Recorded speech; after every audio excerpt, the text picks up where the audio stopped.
Good morning, friends. Today we will discuss the topic of analysis and interpretation of the financial statement.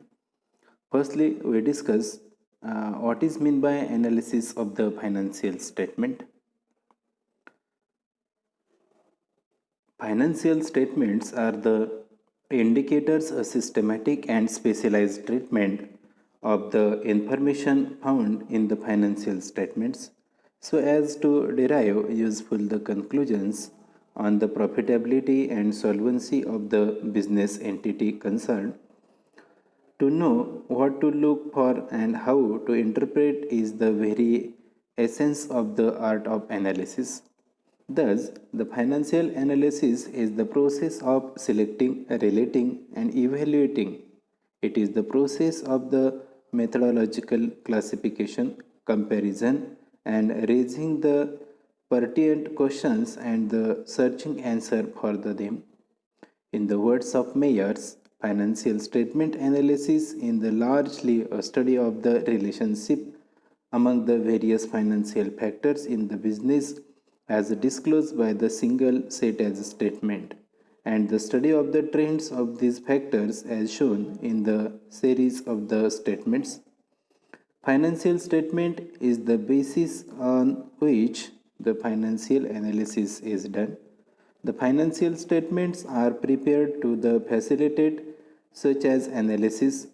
The process of the analyzing financial statement for the income determination involves in the rearranging, comparing and measuring the significance of the financial and operating data.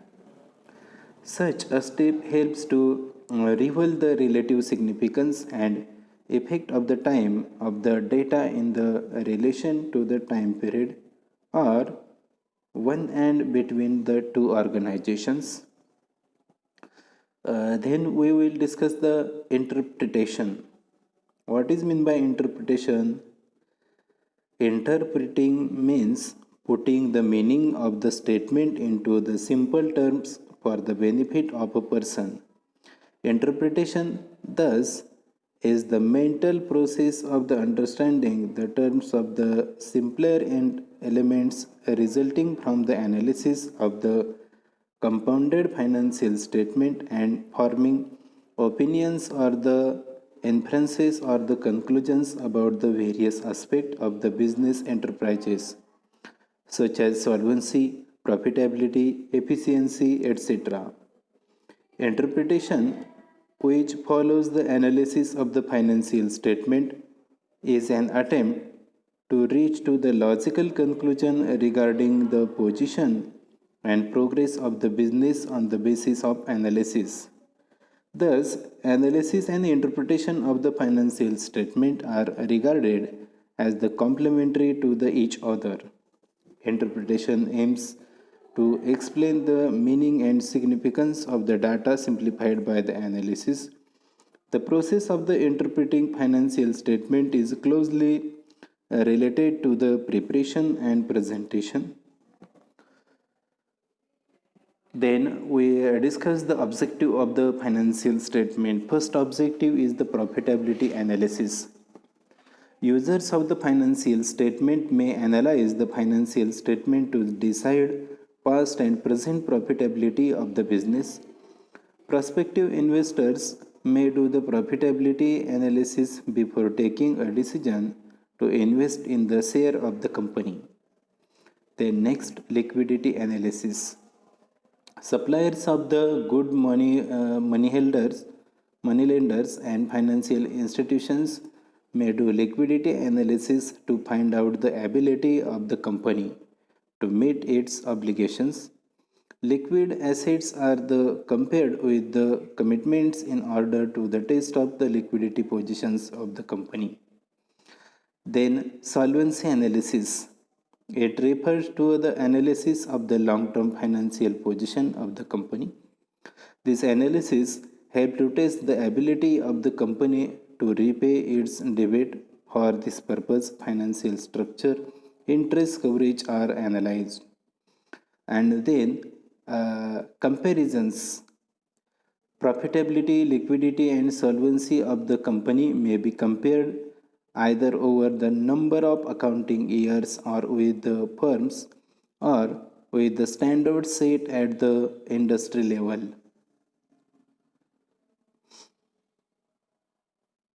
Here, we will discuss the requirement of the analysis of the financial statement.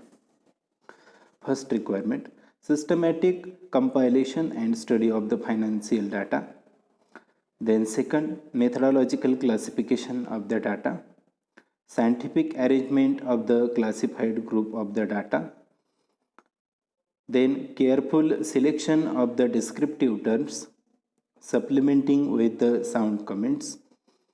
Devising the suitable tools of analysis, establishing the relationship with the related data for the further comparison, horizontal and third dimensional. And last requirement is interpretation of the analysis of the obtained. Here we will discuss the types of the financial analysis. Taking into account the needs of the various parties, the financial analysis may be classified in their five types. First type is intra-firm analysis. Intra-firm analysis is a type of analysis which involves analysis of the performance of the organization over the number of years. Such analysis may involve trend analysis of the various financial factors. It helps the management to take the various policy decisions. It is also referred as a time series analysis or trend analysis. Then second type, inter-firm analysis.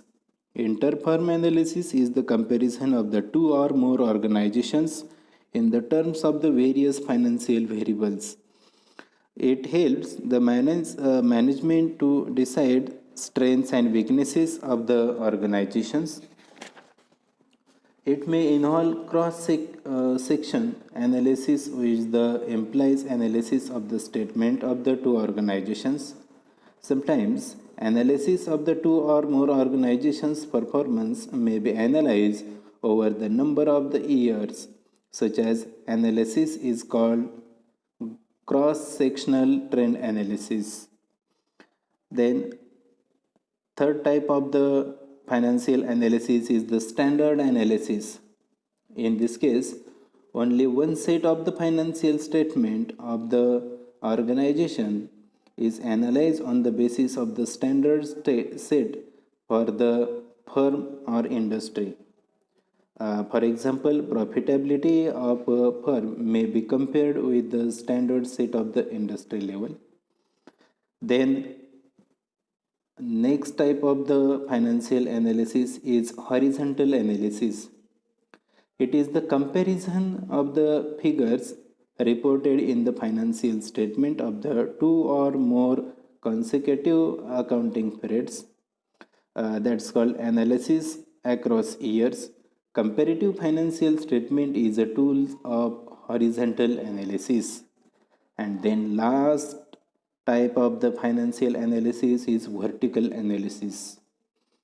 Comparing figure in the financial statement of the single period is known as vertical analysis. That's called all the figures in the statements are converted to the common unit by expressing them as the percentage of the key figures in the statement, such as total sales in the income statement or total assets in the balance sheet. Such statements are called as the common size statement.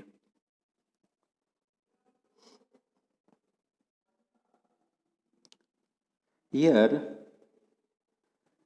we will discuss the methods and devices used in the analysis of the financial statement. First is comparative financial statement. Second is common size statement. Third is accounting ratio.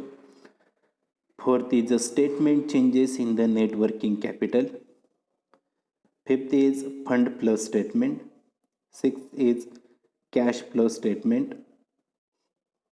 And last is specialized analysis. We will discuss here the comparative financial statement. Comparative financial statements are the statement of the financial position of a business so designed as the facilitate comparison of the different accounting variables for the drawing useful inferences. Financial statements of the two or more business enterprises may be compared over a period of years. This is known as inter-firm comparison. Comparative statements are prepared by the placing the various items in the rows and years in the column. This is done to the facilitate easy identification of the differences and their significance. Columns may be drawn to the accommodate absolute changes as well as percentage changes side by side.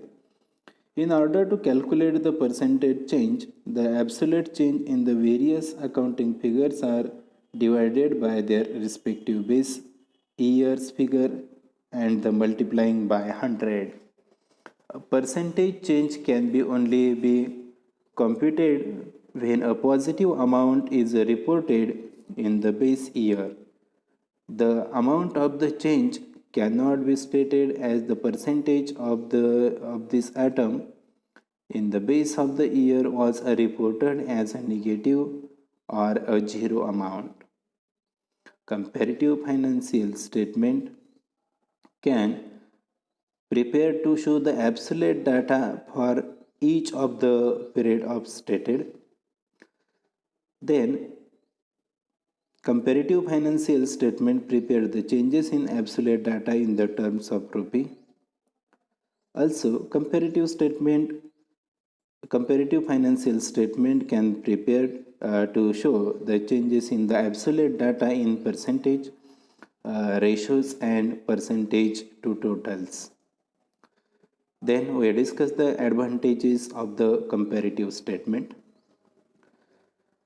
Comparative statements are the very useful to the financial analysis because they indicate the direction of the movement of the financial position and performance over the years.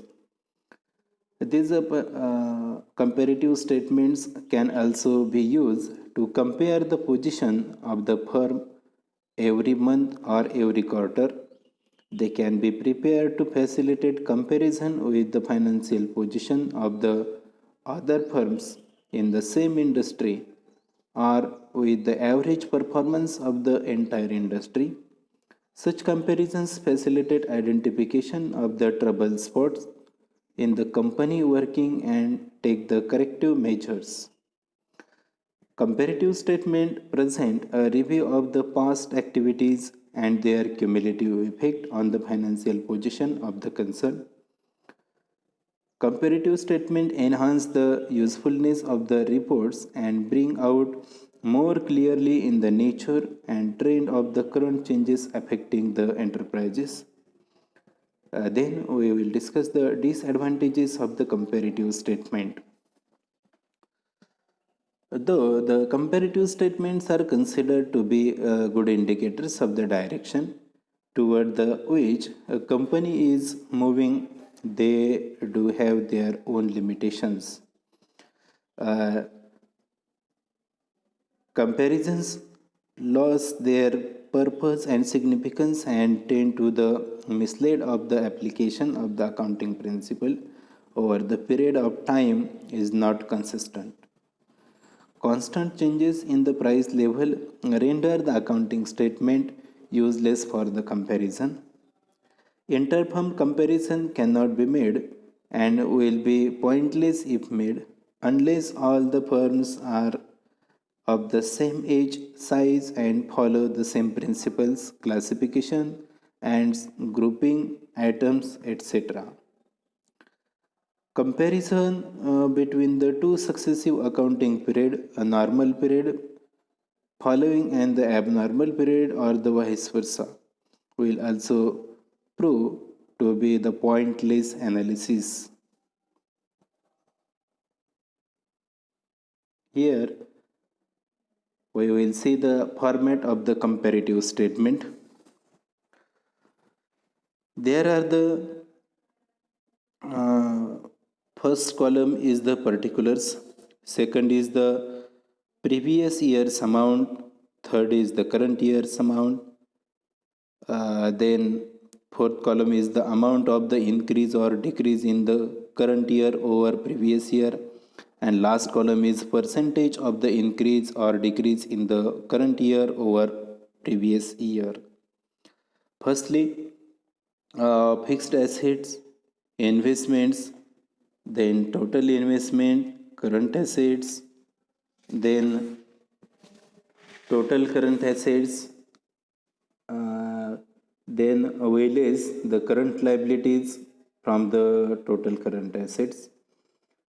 Then here capital is taken. In this capital, equity share capital, preference share capital, capital reserve, general reserve, retained earnings, and there calculate the total surplus. Then calculate the total capital, and then last total of the liabilities and capital. Here is the second side of the comparative statements are complete. Comparative balance sheet, this is the very important part of the comparative statements and analysis of the financial statement.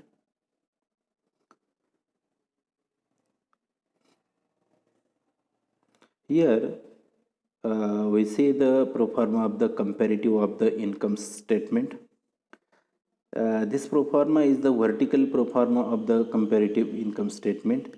Here is also the particulars, previous year's amount, current year's amount, amount of the increase or decrease in the current year over previous year, and last column is the percentage of the increase or decrease in the current year over previous year.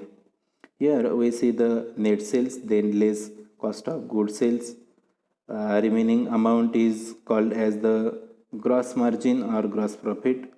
Then here taken the operating expenses, administration expenses, selling expenses, financial expenses. Then we calculate the total operating expenses. Then we add the operating profit and less the other expenses. Then we calculate net profit before the income tax, and lastly income tax is minus from the net profit before income tax, and we remain only profit after the income tax. Next is the common size statement.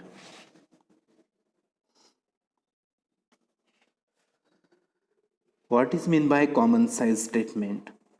With the view to overcome the serious limitations of the comparative financial statement, that is, the inability of the financial analyst to understand and interpret the changes in the total assets, liabilities, or proprietors' fund and their composition, financial statements are reduced to the percentage statement.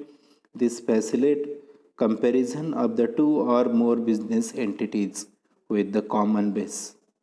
In the case of the balance sheet, total assets or liabilities or capital can be taken as the common base, and in the case of income statement, net sales can be taken as the base.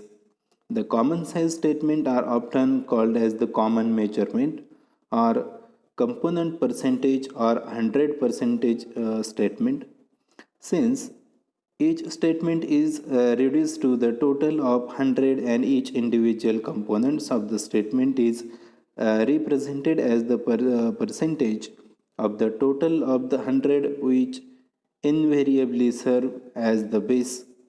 Thus, the statement prepared to bring out the ratio of each asset or liability to the total of the balance sheet and the ratio of the each item of expenses or revenue to the net sales is known as the common size statement.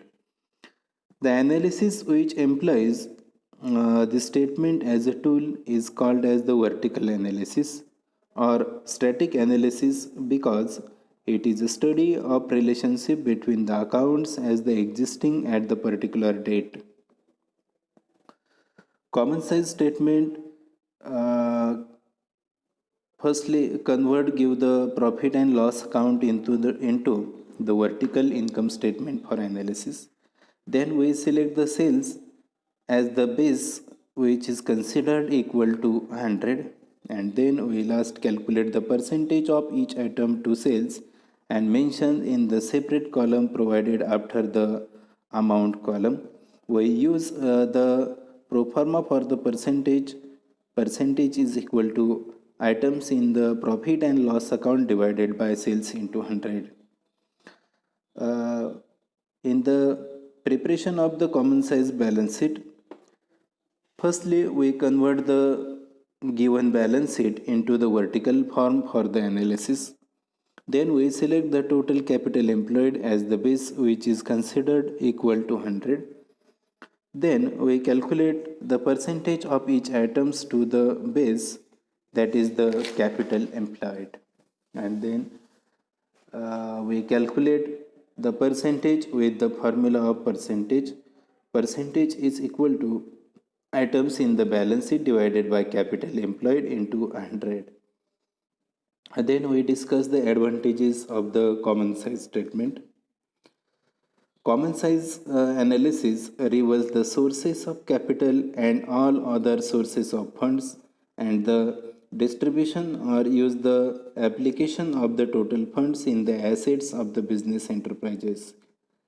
Comparison of the common size statements over the number of years will clearly indicate the changing proportion of the various components of assets, liabilities, cost, net sales, and profits.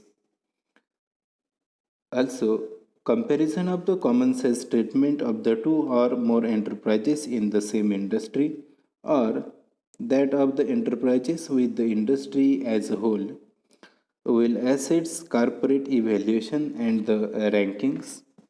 Then, lastly, we discuss the limitations of the common size statement.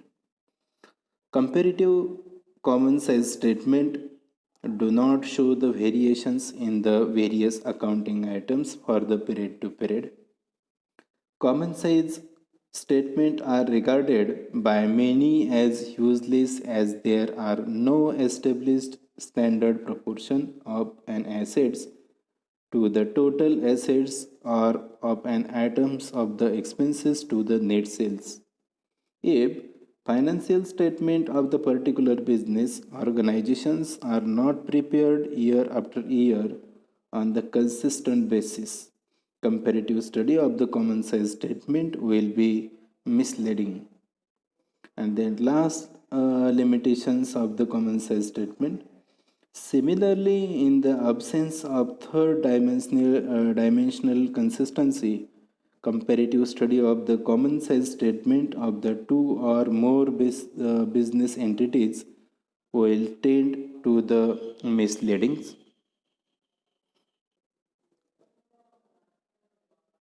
Here, we see the format of common size statement. Firstly, common size income statement. There are the three columns prepared in this statement. First is particular, second is absolute amount, and third is percentage of the net sales.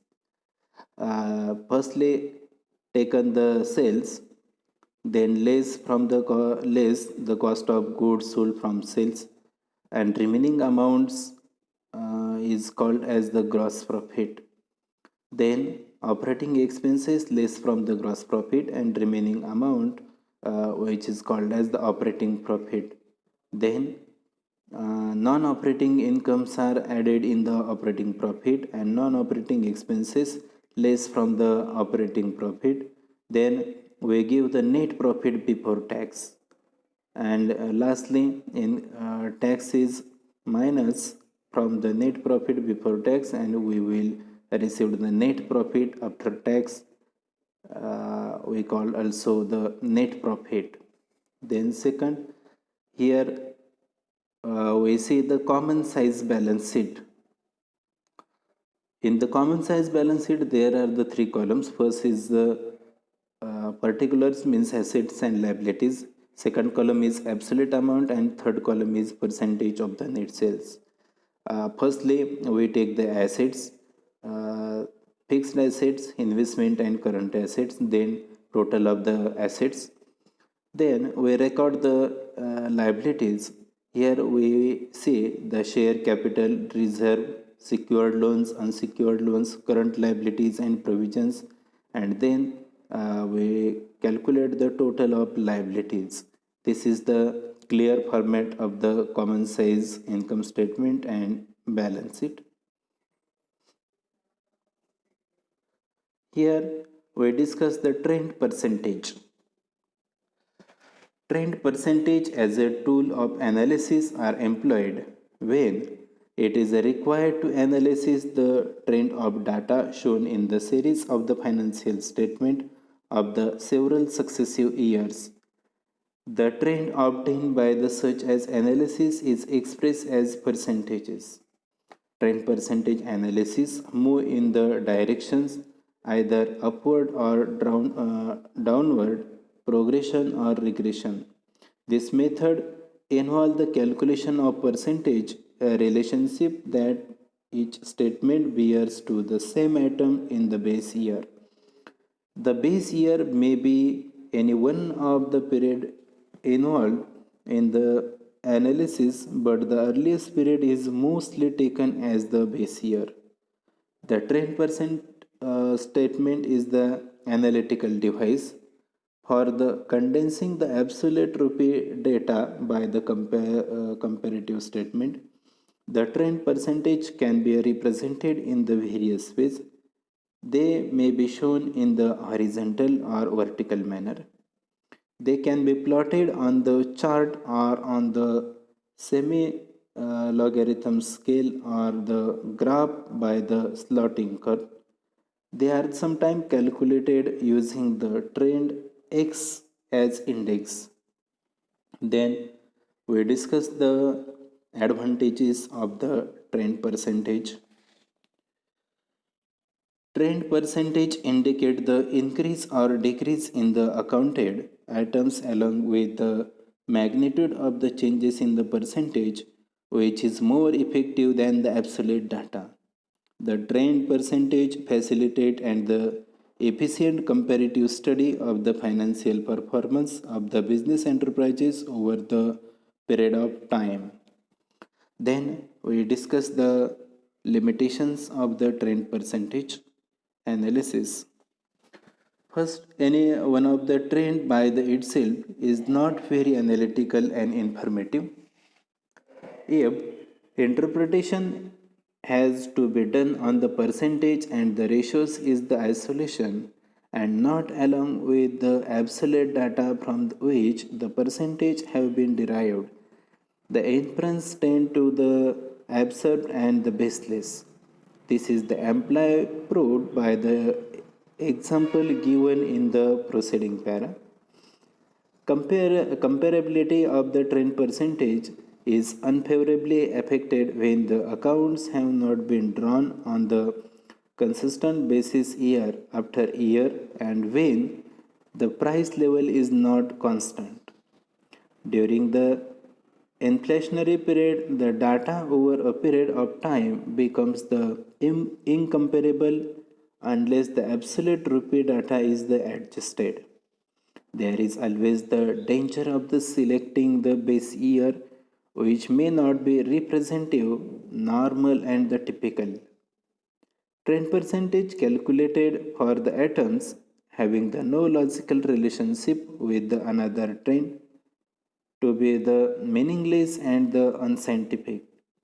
And their last limitation, though the trend percentage provide the significant information, undue the importance and the emphasis should not be laid down on the percentage when there is a small number of the base year. In such case, even a slight variation will be the magnified by the percentage of the change.